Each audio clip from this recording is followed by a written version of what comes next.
After finishing the story mode for Miles Morales, I wanted to do a separate video on the themes and what I took from it.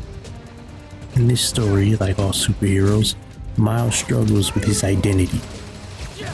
He wants to keep the promise he made to Peter Parker to protect the city, but is caught between his normal life as a teenager and his duty as a superhero. And catastrophe follows when these two lives intersect.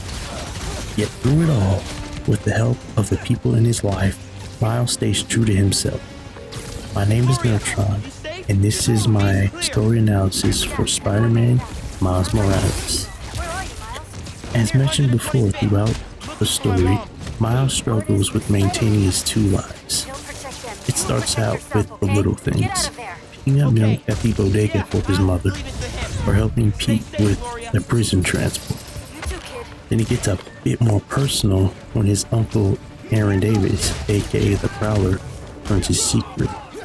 Yet none of these are as big as when his former best friend Finn re-enters his life.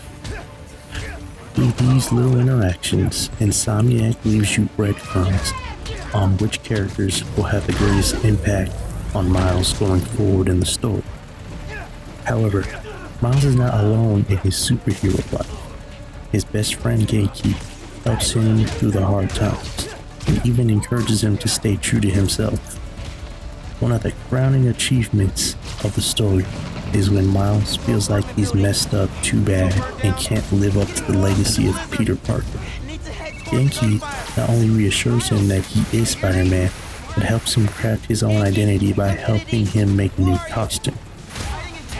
Another more subtle moment is when Genki is trying to convince Miles to tell Finn the truth before they cross paths as superhero and supervillain, much to the chagrin of Miles. This helps the audience know that Genki will encourage Miles to do the right thing no matter how hard it is. And they also develop an app together to notify Miles when someone is in trouble. Thus, instead of waiting for danger, Miles can be there when danger strikes. Genki is the best friend everyone needs. Someone who will ride with you through your highs and lows. Someone that will encourage you to stay true to your values and keep you on track. However, not every relationship is like this.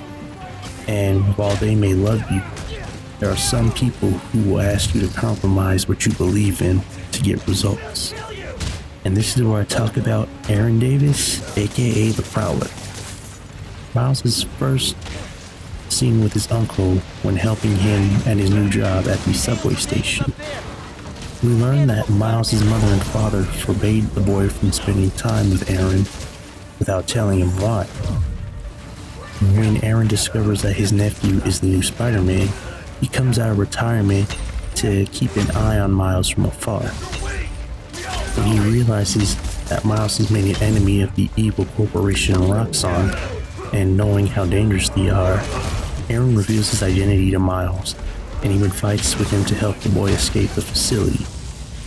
We get a subtle hint of the type of man Aaron is, and what type of influence he has on his nephew when he tells Miles to use his friendship with Finn to discover her plan and put an end to it. When Miles protests this plan, he tells the boy, quote, "I told your dad the truth and he cut me off. If I had kept my mouth shut, I would still have a family. People do stupid things when it comes to the people they care about," unquote. This is enough to convince Miles to lie to Finn and sneak into her gang. When we see Miles trusted his uncle so much that he was willing to lie to his friend, and even goes to talk to Aaron when Finn ultimately discovers his secret as Spider-Man. The audience sees a glimpse of the relationship they used to have when Aaron encourages Miles to make music and take his mind off being a Spider-Man until everything works itself out. However, all of this changes when Miles meets Finn once again and they're attacked by Rhino. We learn that in order to get Roxxon off his nephew's back, Aaron told them where he was meeting with Finn. They were supposed to only capture Finn, but ended up taking them both. This feels like a betrayal that has Miles cast doubt on his whole relationship with Aaron. When all-out war breaks out between Finn and Roxxon, Aaron shoots Miles with an energy fiend from behind and knocks him out. Aaron wants his nephew to lay low and hide because, quote, he's tired of losing family because they want to play hero, talking about his brother and Miles' father. However, despite his uncle's pleads and threats, Miles stays true to himself and fights off his uncle. Afterward, the boy's bravery inspires Aaron to become the person he was meant to be, and he helps evacuate Harlem before an energy core can explode. When Miles saves the day, Aaron turns himself in and hands over evidence that shows how evil Roxxon is. And while swinging through the city, Aaron calls Miles from prison and thanks the boy for helping him become a better man. The writers of Insomniac show that when someone you love tells you no, you should still stand up for what is right. You could even inspire them to stand with you. However, what if they decide to stand with you and even encourage you to do the right thing? And that's where we talk about Rio Morales. And while her role in the story is rather small, she's one of the key factors in Miles' strong character. She's running to be an elected official in the city of Harlem and battling Roxxon and their clean energy called New Form. While talking at one of her rallies, she gets attacked by the underground and receives a broken arm. However, when she's released from the hospital, she goes right back to campaigning. When Miles wonders why she doesn't stop, she tells him that their family doesn't run from things. This moment sets up Miles' resolve in the latter portion of the game so well, and is a great contrast between her and Aaron. While Aaron wanted his nephew to hide, she wanted her son to stand up and be the man she raised him to be. Spider-Man. And when she discovers that her son is Spider-Man and what Finn is planning, she not only encourages him to stand up one more time and stop her, she helps him evacuate Harlem citizens as well. After her son saves the city and swings off into the night, she looks at him with pride and realizes that he's become the man she's always wanted him to be, Spider-Man. When Miles leaves a memento with Finn after her death, Rio is the one that tells him not to judge her by her life or her death, but remember why he loved her as a sister. Like any good parent, Rio Morales instills values into her son that hold strong even in times of crisis and tribulation. Her role was small, but it had a large impact on Miles and his growth on becoming Spider-Man. And lastly, we have to talk about Finn. Life as a hero and as a teenager has no greater effect in the story when Finn re-enters Miles' life after years apart. Like most teenagers, Miles and Finn went to different high schools and lost contact with one another. They both go on different journeys, and these journeys intersect one another at the worst possible time. Miles lost his father, received spider powers, and gained a mentor in Peter Parker. Finn lost her brother/adopted father Rick due to Roxxon, developed programmable matter, and gained an entire gang under her control. Their meeting was set up for disaster, and disaster struck multiple times. Finn is willing to go to any length to see Roxxon destroyed for what they did to Rick, even resorting to domestic terrorism that ended up ending Rio in the process, hence her broken arm.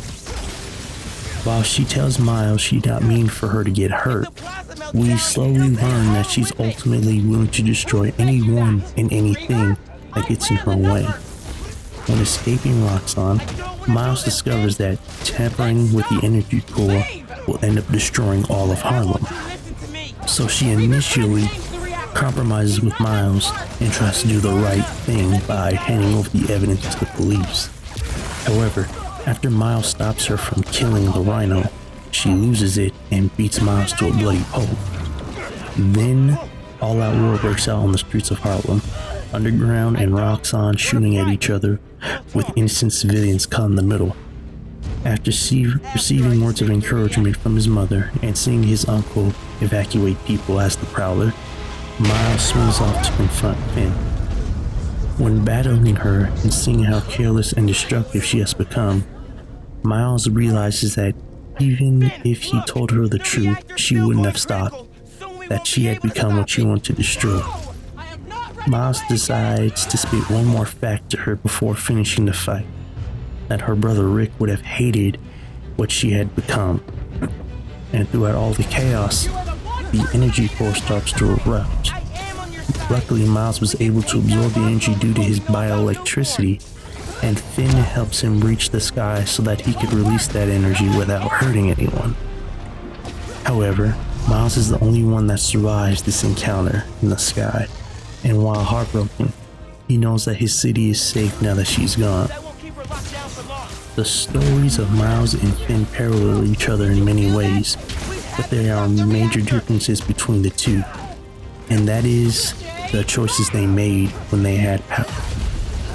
Miles refuses to let go of the principles instilled in him by his parents and mentor, despite having so much power. Finn, on the other hand, threw everything Rick taught her away in order to avenge him and become something that she couldn't stop until it cost her her life. Miles knew that with great power comes great responsibility, while Finn wanted to throw away responsibility in order to gain the power to see her enemies destroyed.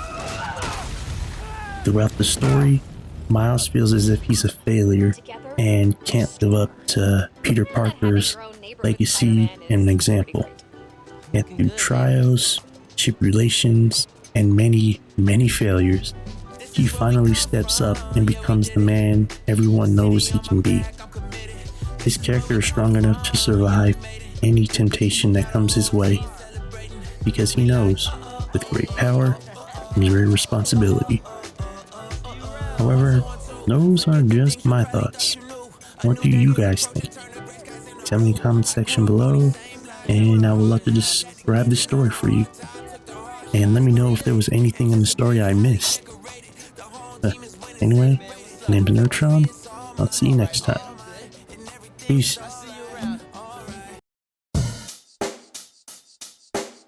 Check the mic and make sure it sound right, boys.